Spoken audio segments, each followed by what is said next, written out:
Dear students, आपको पिछले video lecture में मैंने हेनरी लॉ के बारे में बताया। अब हम पढ़ेंगे इसकी एप्लीकेशंस। तो एप्लीकेशंस ऑफ हेनरी लॉ क्या है? फर्स्ट एप्लीकेशन है इन द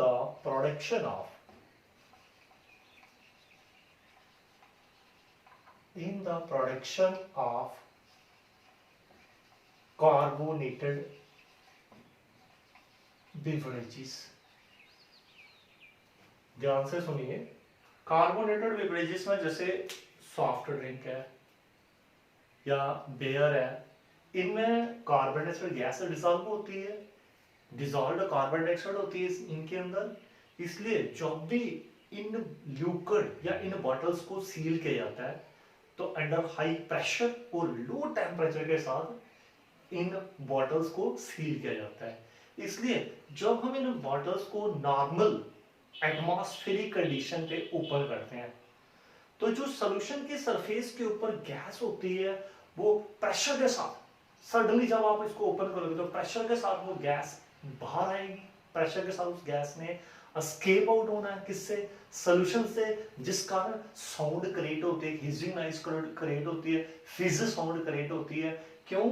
क्योंकि जब बॉटल्स को सील किया जाता है तब एटमॉस्फेरिक प्रेशर होता है 4 atm। 4 atm प्रेशर की मदद से बॉटल्स को सील किया जाता है। लेकिन जो एटमॉस्फेरिक प्रेशर है वो है 1 atm। 4 एटमॉस्फेरिक प्रेशर की मदद से वो जो बॉटल है वो सील की गई है।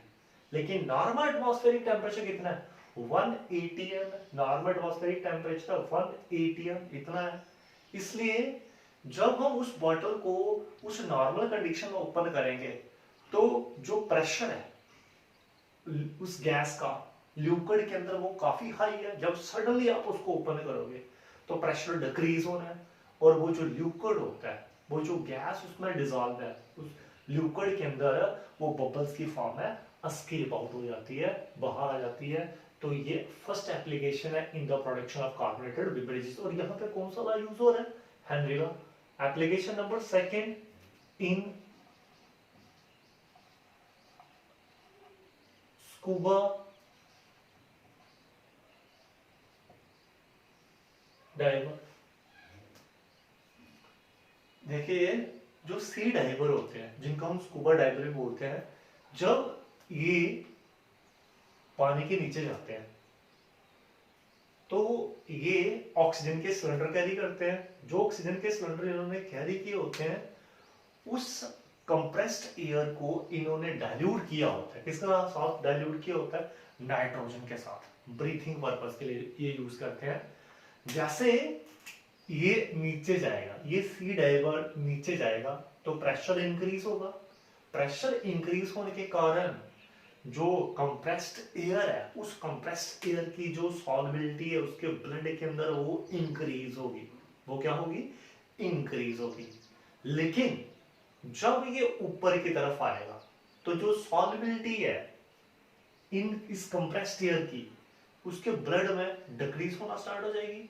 जैसे इस कंप्रेस्ड एयर की सॉल्युबिलिटी उसके ब्लड में डिक्रीज होगी तो नाइट्रोजन गैस क्या करती है कि जो नाइट्रोजन गैस होती है, नाइट्रोजन गैस के ब्लड कैपिलरीज के अंदर बबल्स बनना स्टार्ट हो जाते हैं। नाइट्रोजन गैस के ब्लड वेसल्स के अंदर बबल्स बनना स्टार्ट हो जाते हैं, बबल्स बनते हैं। और ये बबल्स ब्लड कैपिलरीज को ब्लॉक कर देते हैं। ब्लड कैपिलरीज को, ये बबल्स ब्लड कैपिलरीज को ब्लॉक करते हैं, जिस कारण उस सी डाइवर को एक पेनफुल सेंसेशनल डेवलप होती है बॉडी में। उसको नाम दिया गया डीकम्प्रेशन सिकनेस का। किसका नाम दिया गया? डीकम्प्रेशन सिकनेस बोलते हैं हम उसको बोलते हैं डीकम्प्रेशन सिकनेस। या उसको बोलते हैं हम बेंड्स।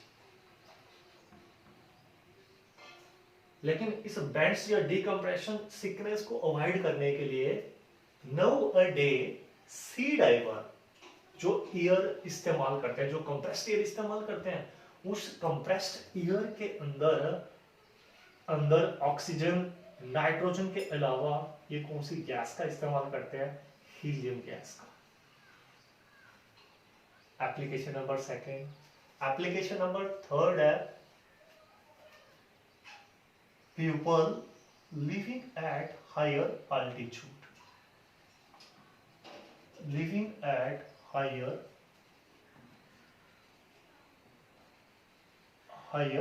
अल्टीट्यूड। जो क्लाइंबर्स होते हैं या माउंटेनर्स होते हैं या जो लोग ग्राउंड लेवल से काफी हाई लेवल पे रहते हैं, तो वहां पे ऑक्सीजन का पार्शियल प्रेशर क्या होता है, लो। ऑक्सीजन का जो पार्शियल प्रेशर होता है वो लो होता है। अगर ऑक्सीजन का पार्शियल प्रेशर लो होगा, हाई लेवल के ऊपर ऑक्सीजन का पार्शियल प्रेशर लो होगा, तो ऑब्वियसली ऑक्सीजन की कंसंट्रेशन क्या होनी है, low. Concentration of oxygen is low. Oxygen की कंसंट्रेशन अगर कम हुई तो जो ब्लड है, ब्लड के अंदर ऑक्सीजन कम जाएगी।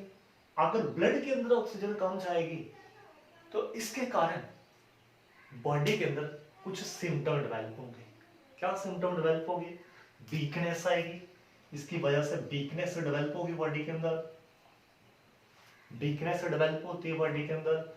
और जो थिंकिंग एबिलिटी होती है वो कम हो जाती है, थिंकिंग एबिलिटी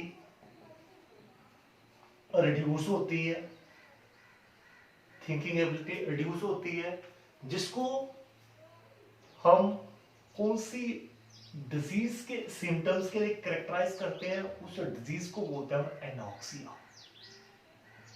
उस डिजीज को हम नाम देते हैं यहां पे anoxia. Application number third. Application number fourth,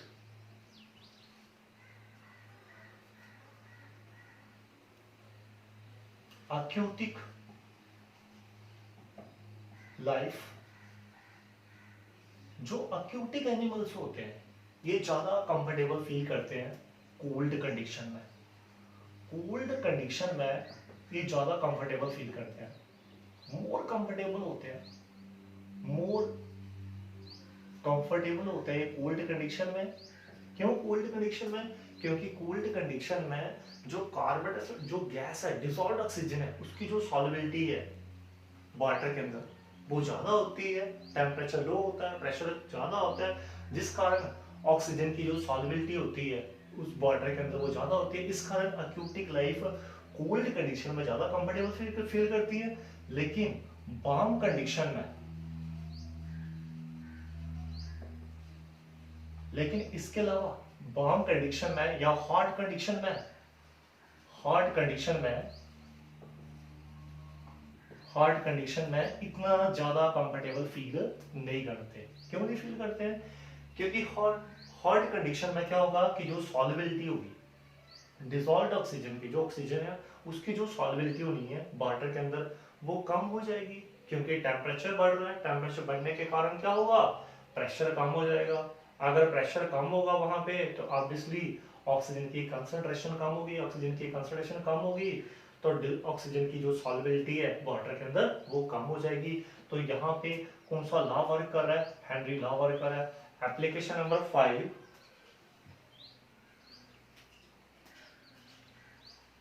in the function of lungs,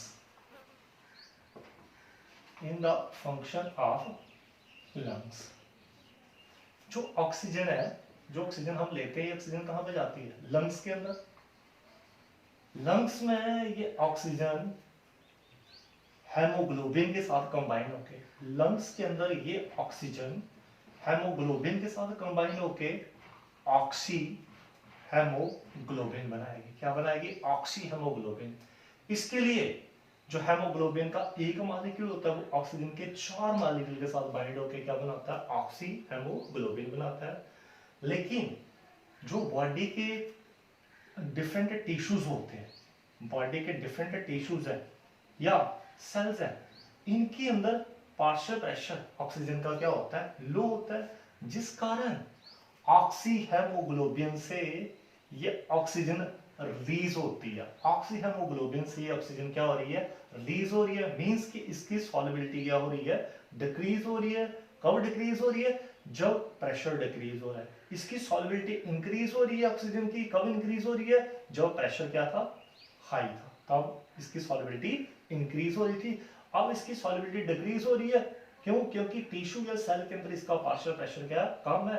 इस कारण ऑक्सीहेमोग्लोबिन से जो ऑक्सीजन है वो ऑक्सीजन रिलीज होगी, release to the different body tissues और सेल्स फॉर मेटाबॉलिक एक्टिविटीज। तो ये थी इसकी एप्लीकेशंस। एप्लीकेशंस के बाद लास्ट में हम पढ़ेंगे लिमिटेशंस ऑफ हेनरी लॉ। तो क्या लिमिटेशंस है हेनरी लॉ की? Limitations of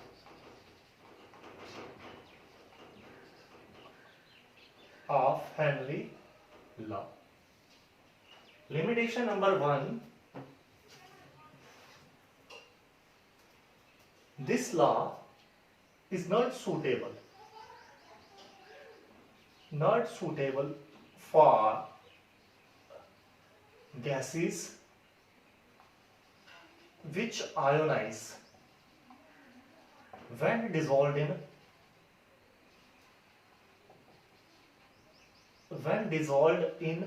water. इसके लिए एग्जांपल देता हूं आपको, जैसे फॉर एग्जांपल HCl गैस है। HCl गैस को जब हम वाटर में डालते हैं तो HCl गैस वाटर के अंदर आयन दे रही है। कौन सा आयन दे रहा है? H3O positive ion plus Cl negative ion देती है वाटर के अंदर। तो ये गैस वाटर के अंदर क्या दे रही है? आयन दे रही है। इस केस में हेनरी लॉ ओबे नहीं होता है। एक और एग्जांपल देता हूं यहाँ पे, जैसे अमोनिया गैस है। अमोनिया गैस को जब आप किस में डिसॉल्व करोगे? वाटर के अंदर डिसॉल्व करोगे तो इससे बनेगा अमोनियम हाइड्रोक्साइड। बट ये जो अमोनियम हाइड्रोक्साइड है ये फर्दर डिसोसिएट होता है, और डिसोसिएट होने पे वाटर के अंदर NH4 positive ion plus OH negative ion देने इसने वाटर के अंदर, प्लस OH नेगेटिव आयन देगा एक्वस सॉल्यूशन के अंदर।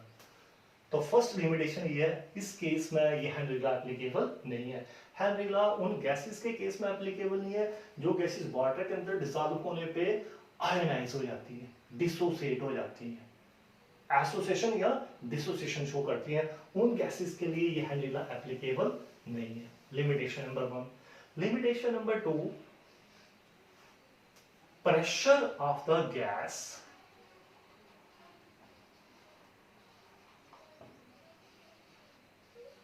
should not be very high। Gas का प्रेशर भी हाई नहीं होना चाहिए, हाई होना चाहिए बट बड़ा ज्यादा हाई नहीं होना चाहिए। Condition number 2। Condition number 3, third limitation क्या है? Temperature should not be too low.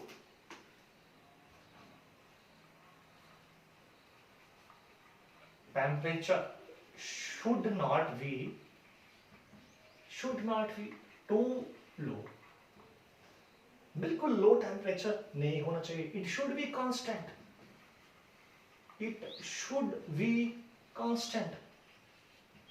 Temperature बिल्कुल भी लो नहीं होना चाहिए, क्योंकि टेम्परेचर में चेंज होने की वजह से जो सॉल्युबिलिटी होगी गैस की, किसके अंदर? लिक्विड के अंदर या सॉल्वेंट के अंदर, वो चेंज होगी। तो ये लिमिटेशंस है किसकी? हेनरी लॉ की। इससे पहले हमने क्या पढ़ा? एप्लीकेशंस ऑफ हेनरी लॉ, और पिछले वीडियो लेक्चर में आपको मैंने हेनरी लॉ के बारे में बताया।